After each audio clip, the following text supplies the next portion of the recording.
Hello folks, welcome back to a video I said I was going to do last week, and I promised it, so I'm doing it. But I just want to say before this video starts, I know there are a lot of Raimi shills out there. I know there are a lot of Toby suckers who might not like this video. But I assure you, you are allowed to have your opinion, and you are allowed to think that these movies are something sent from God, which they're not. But if you believe that, then good for you, and I hope you sleep well at night, knowing that you are mentally insane.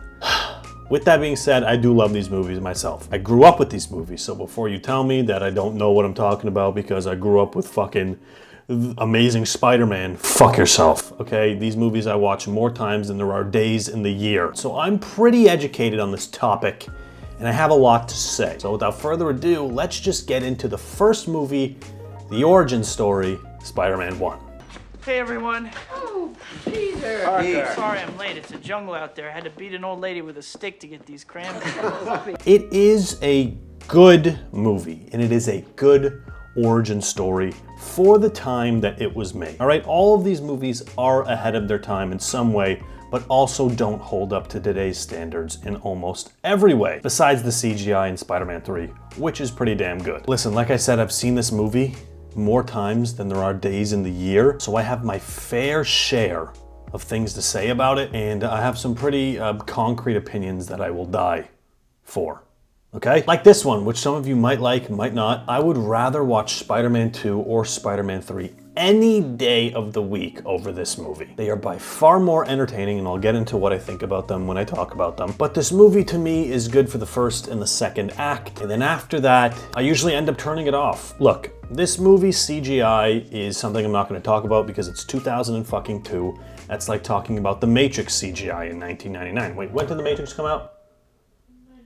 99. But what I can talk about is the fight sequences. All right, I'm gonna start heavy. I don't think any fight sequence besides the final battle in this movie is anything special. The parade is cool, but the goblin bomb, that turning them to a skeleton, it's over the top, it's stupid, it's dumb. You're telling me that Green Goblin can't hit Spider-Man running in a straight line with one bullet he's shooting out of his glider? It's just boring. I like how they introduce Spider-Man in this movie. I like how the city of New York reacts to Spider-Man. I love the crazy comic accurate, probably most comic accurate casting of all time, and J.K. Simmons as Jonah Jameson. I love how he reacts to Spider-Man. I like, you know, the early crime fighting days. I like the wrestling competition that he goes and he wins money for, the killing of Uncle Ben. All of these things are literally taken from, where is it?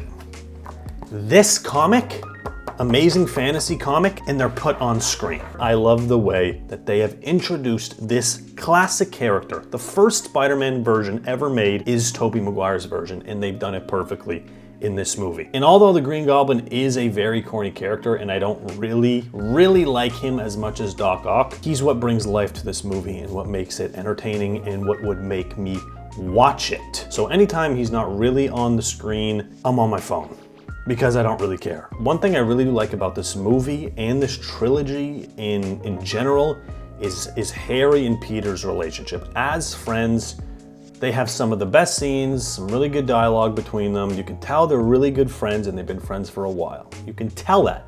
You can see it. The chemistry between them is very good, and it's good throughout the entire trilogy. I wish we had more of it. I get in the second movie that Harry is in a transition phase. His dad has died. He's the head of Oscorp. He doesn't really have time for it. He's also mad at Spider-Man. I get it. We'll get into that later. But in this movie, I still wish they had more just Peter and Harry scenes. It would have made it a lot more enjoyable. So to conclude, I give this movie 3.5 stars out of 5. And before you shit your pants, that is a 7 out of 10. All right, when you put it on that big scale for you fucking people with half a brain, it doesn't really seem that bad, does it? I could give it a 6 because I really don't care about this movie. You know, maybe if I go and watch this movie in 3 years' time, I'm gonna love it again. But for now, this movie is very boring to me, and it's nothing special, and I don't plan on watching it again for a while. Now on to Spider-Man 2. My back. Oh, my back.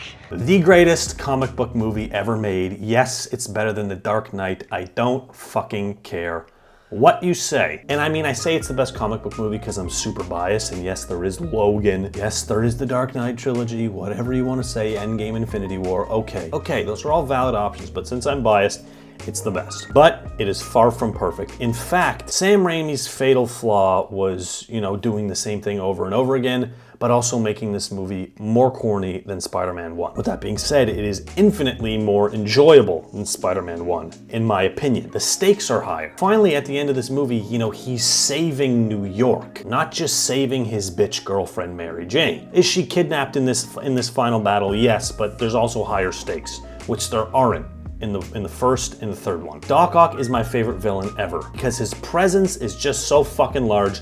And no, it's not because he is kind of chubby. Unlike the first movie, every single fight scene between Spider-Man and Doc Ock is literally fucking amazing. And that is not a stretch. This story starts off amazing. We can visually see what Spider-Man is doing to Peter Parker the human. He is stretching him so thin that he literally can barely function. He gets fired by Joe's Pizza, and then 1 second later gets fired by Jameson. Parker, hello, you're fired. Why? Then, this motherfucker forgets his own goddamn birthday. That's how much he's struggling. And also, he's having problems with Harry, and he's having problems with MJ. He just can't seem to go to this bitch's play. And who cares about her fucking play? She can't act. He just can't seem to find the time for it because of Spider-Man. Like I mentioned before, this movie is double as corny as the first one is, because the dialogue is just fucking unbearable. I mean, it has the worst line in movie history. Oh boy, yeah. What would make a human ever string together those 3 words like that? Whoever wrote that needs to be shot in the fucking head. Very corny, but it is good. It is great. The villain is fucking amazing. The protagonist is fucking amazing. It is literally the perfect story. Peter's affected. The superhero's affected. His life is affected. His loved ones are affected. The villain has an actual story. He's not just crazy for no fucking reason like the Joker. He has an actual story and an arc. He goes from being good to bad to good again, okay? The villain loses somebody, loses his wife. The main character's love interest is kidnapped again. Wow, Sam Raimi, can you do anything fucking different? So yes, it has every aspect that a superhero movie needs, with the comic accuracy and the corniness to tie it all together. I give this movie a 4.5 out of 5. It is a 9. It is not a fucking 10. It is a 9, and that's generous. It could get a 4, but a 4.5 suffices. It's wonderful, so they say.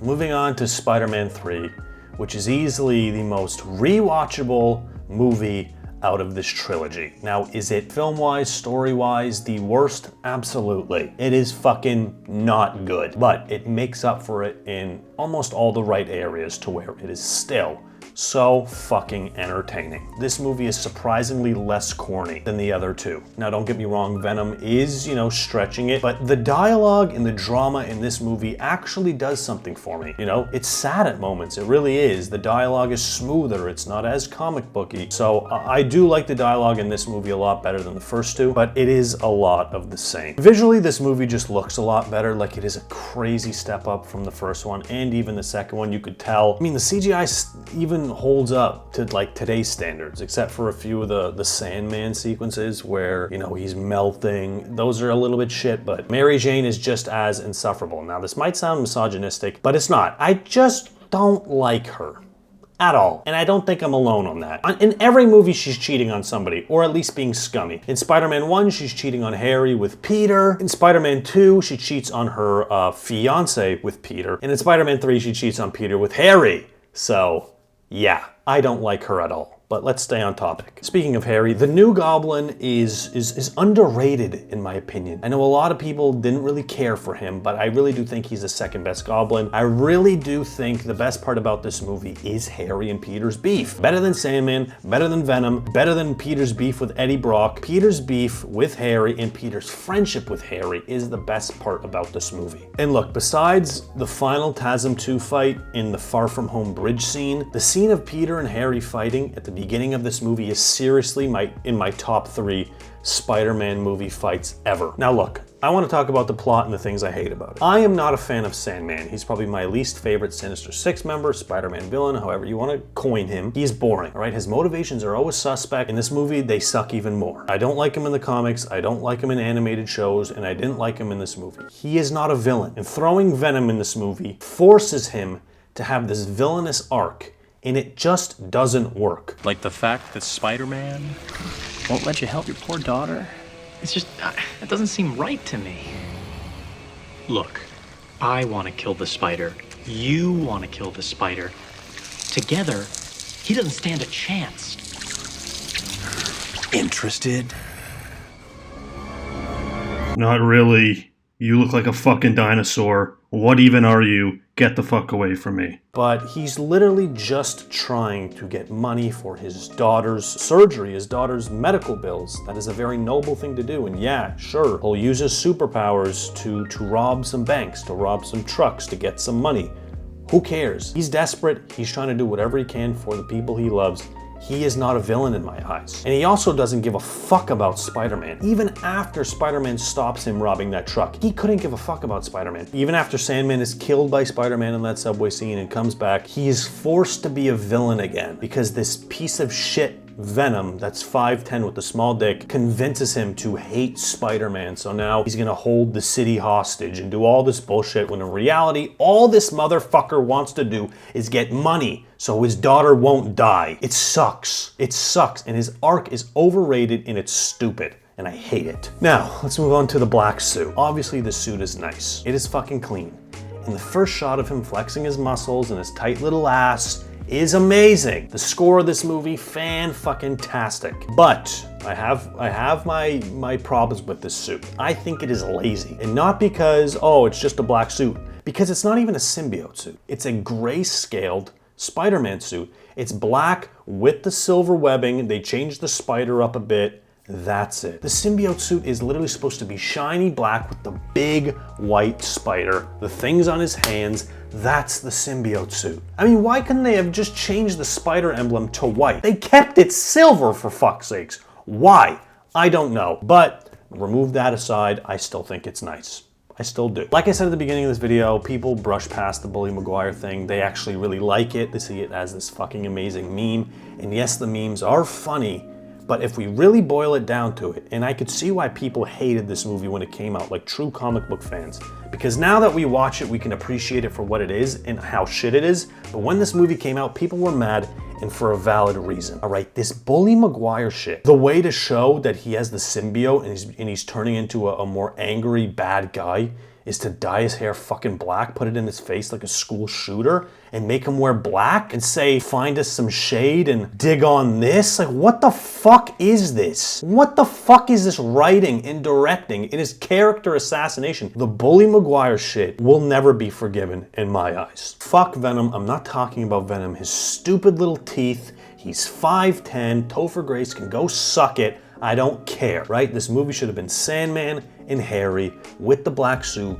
Toby makes some iffy decisions, maybe gets Harry killed by his own accord. You know, mix it up. Fuck Venom. That could have came in later when they actually could have made him look good in 2011. But anyways, this movie is very enjoyable as much as it sucks. The CGI is better, but it is a lot of the same.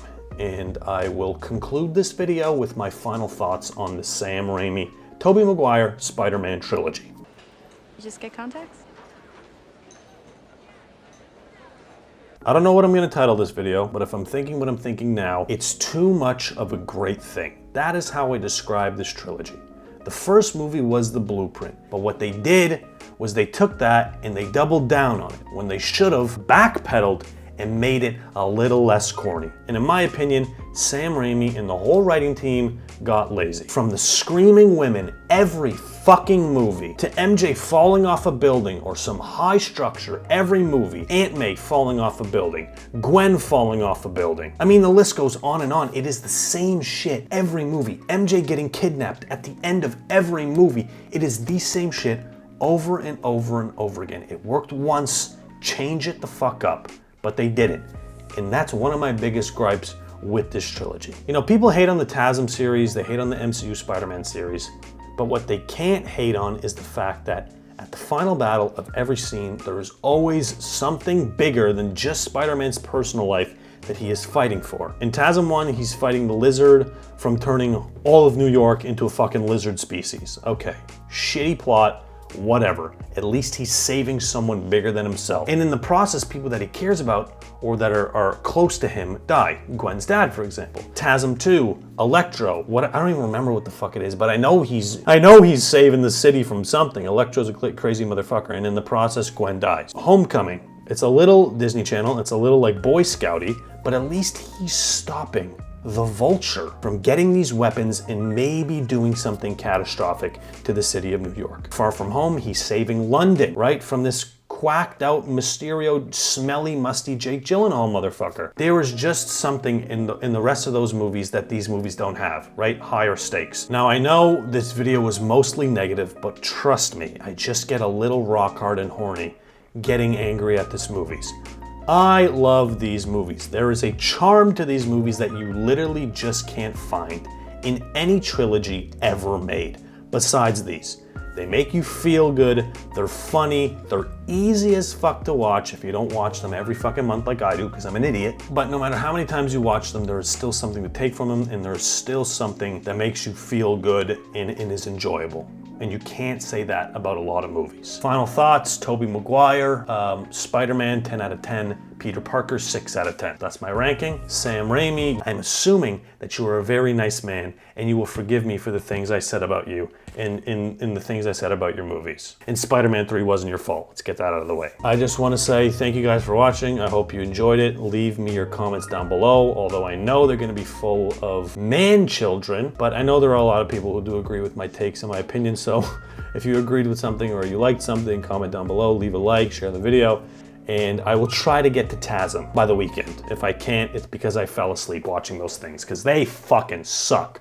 But maybe when I watch them now, I'll have a new perspective on them. Probably not. But anyways, thank you so much for watching, and I'll see you guys in the next video.